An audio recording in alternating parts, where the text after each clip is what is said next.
नमस्कार। कवि परिचय की श्रृंखला में आज मैं आपके लिए एक वीडियो लेके आया हूँ। इस वीडियो में कवि भूषण के व्यक्तित्व और कृतित्व पर हम आज विचार करेंगे, तो आप ध्यान से इसको सुने। कवि भूषण, इनका जन्म 1613 ईस्वी में उत्तर प्रदेश में कानपुर और कानपुर में तिकवापुर गांव के अंदर इनका जन्म हुआ था। कवि भूषण जो हिंदी साहित्य में प्रमुख हस्ताक्षर हैं, रीतिकाल में वीर रस ओज गुण प्रधान कवि हैं। इनका जन्म 1613 ईस्वी में उत्तर प्रदेश में कानपुर और कानपुर में तिकवापुर गांव के अंदर इनका जन्म हुआ था और मृत्यु 1715 ईस्वी में हुई थी। ये तो हो गया इनके जन्म मृत्यु पर विचार। मूल नाम जो चर्चित है भूषण, ये इनका मूल नाम नहीं बल्कि उपाधि है। मूल नाम था इनका घनश्याम त्रिपाठी। कवि भूषण का मूल नाम था घनश्याम त्रिपाठी। भूषण इनकी उपाधि है, एक अलंकारिक उपाधि है इनकी शान में, इनकी कवि कलम को देखते हुए। और ये उपाधि चित्रकूट के राजा रुद्र सोलंकी द्वारा प्रदान की गई थी। ये गौर करने वाली बात है, एक नोट करने वाली बात है कि मूल नाम तो था इनका घनश्याम त्रिपाठी और इसको ध्यान से देखें, भूषण इनकी उपाधि है जो चित्रकूट के राजा रुद्र सोलंकी के द्वारा इन्हें सम्मान पूर्वक प्रदान की गई थी। पिता रत्नाकर त्रिपाठी। अब आश्रयदाता, अब जो पॉइंट बता रहा हूं ये तीनों प्रमुख है इनके साहित्यिक परिचय के अंदर। आश्रयदाता जो राजा है, ये दो राजाओं के काल के अंदर आश्रय में ये रहे थे। इनको मान सम्मान और यश जो है मिला बहुत इनकी काव्य प्रतिभा को देखते हुए। प्रथम है छत्रपति शिवाजी, मराठा शासक महाराष्ट्र के जो है छत्रपति शिवाजी के आश्रय के रूप में ये रहे थे कवि, इनके दरबारी कवि के रूप में। और फिर छत्रसाल महाराज, तो इनके आश्रयदाता जो राजा है ये दो है। इस चीज को आप ध्यान से सुन लें, समझ लें, छत्रपति शिवाजी और छत्रसाल महाराज। फिर साहित्य में इनकी पहचान, हर कवि लेखक की पहचान होती है। इनकी पहचान साहित्य में, ये रीतिकाल के कवि है। रीतिकाल प्रसिद्ध है, ध्यान देना, श्रृंगार काल, माधुरी कोण। रीतिकाल प्रसिद्ध है श्रृंगार के कारण से रीतिकाल जाना जाता है, इनकी पहचान है। लेकिन इन्होंने श्रृंगार रस की धारा के विपरीत ओज गुण वीर रस प्रधान काव्य लिखे।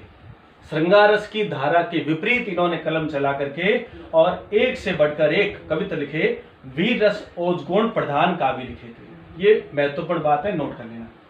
और तीसरी जो महत्वपूर्ण बताई थी, इनकी रचनाएं, प्रमुख रचनाएं, बहुत सी रचनाएं, जिनमें सबसे ज्यादा प्रसिद्धि इनको मिली, जो लोकप्रिय है, वह है शिवराज भूषण। कवि भूषण जो है इनकी प्रमुख रचना है शिवराज भूषण। सबसे ज्यादा लोकप्रिय प्रसिद्ध जो रचना है, ये ध्यान रखना। हर कवि की एक पहचान होती है एक रचना से। रचनाएं तो बहुत लिखते हैं लेकिन पहचान एक से, जैसे कवि तुलसी है तो इनकी पहचान रामचरितमानस से, इनकी एक प्रमुख रचना जिससे ज्यादा लोकप्रिय हुए, वैसे ही इनकी पहचान शिवराज भूषण, जो काफी लोकप्रिय और प्रसिद्ध रचना। फिर छत्रसाल दशक, शिवा बावनी, भूषण हजारा, भूषण उल्लास। दोबारा देखें, शिवराज भूषण जो प्रमुख रचना लोकप्रिय, छत्रसाल दशक, शिवा बावनी, भूषण हजारा और भूषण उल्लास, ये इनकी प्रमुख रचनाएं हैं। अब है भाषा। इनकी रचनाओं में अधिकतर जो भाषा है वो ब्रज है। ब्रज भाषा में इन्होंने अपनी रचनाएं लिखी। प्रेरणा, हर कवि और उनकी कलम से, उनके साहित्य से, रचनाओं से बहुत कुछ प्रेरणा मिलती है। वो प्रेरणा भी हर काव्य में अलग अलग होती है। इनकी प्रेरणा जो है रचनाओं से मिलती है राष्ट्र प्रेम, वीरता की भावना, बलिदान देश के प्रति होने के लिए, और कर्तव्य पालन।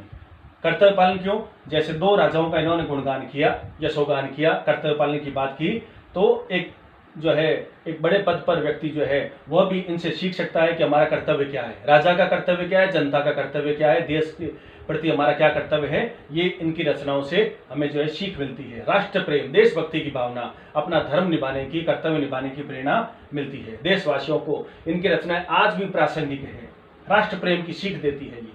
ये एक से बढ़ सोए रक्त में उबाल लाने के लिए पर्याप्त है इनकी रचनाएं। कलम में धार है इनकी। काव्यगत विशेषताएं, इनके समस्त काव्यों में जो मूल निचोड़ निकल के आता है, पहला है कि इनकी काव्य में वीर रस और ओज गुण प्रधान काव्य है, ये बात अभी बताई थी। दूसरा, आलंकारिक भाषा का प्रयोग है, अतिशयोक्ति अलंकार है, उपमा अलंकार है, यमक अलंकार है, तो एक से बढ़कर एक अलंकारों का प्रयोग किया है। तो इन्होंने अपने आश्रितदाता राजाओं की वीरता में जो है एक यशोगान जो किया है, तो अतिशयोक्ति अलंकार के साथ इन्होंने वीर रस ओज गुण प्रधान काव्य लिखे। तो आलंकारिक भाषा का प्रयोग है, अलंकारों से युक्त उनकी भाषा सजाई है। तीसरा है पौराणिक पात्रों और कथाओं का इनमें प्रभाव है। इनकी रचनाओं पर जो 18 पुराण है, रामायण है, हमारे जो धार्मिक ग्रंथ है हमारी संस्कृति संबंधित, उनका भी इन्होंने अपने साहित्य में उल्लेख किया है। उनके कथाओं को भी इनमें जोड़ा है ताकि उससे प्रेरणा भी ले सके। और इनकी उपमा भी दी है, शिवाजी की उपमा एक से बढ़कर एक वीर राजाओं का, देवताओं से उन्होंने जो है इनकी तुलना की है। तो पौराणिक कथाओं और पात्रों का भी इनके रचनाओं में प्रभाव देखा जाता है।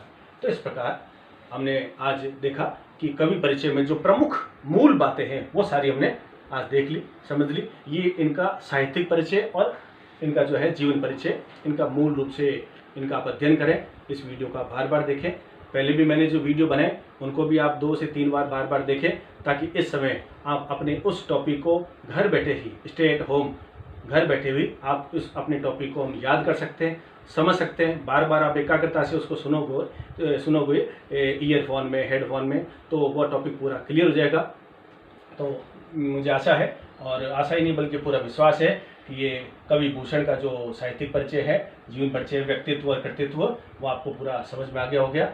मैं ऐसे ही प्रयास करूंगा कि आगे से आगे आपके नए नए वीडियो आपके लिए जो है टॉपिक के साथ मैं प्रस्तुत करता रहूँगा मैं, और आप इसका लाभ इसका लेते रहें। धन्यवाद।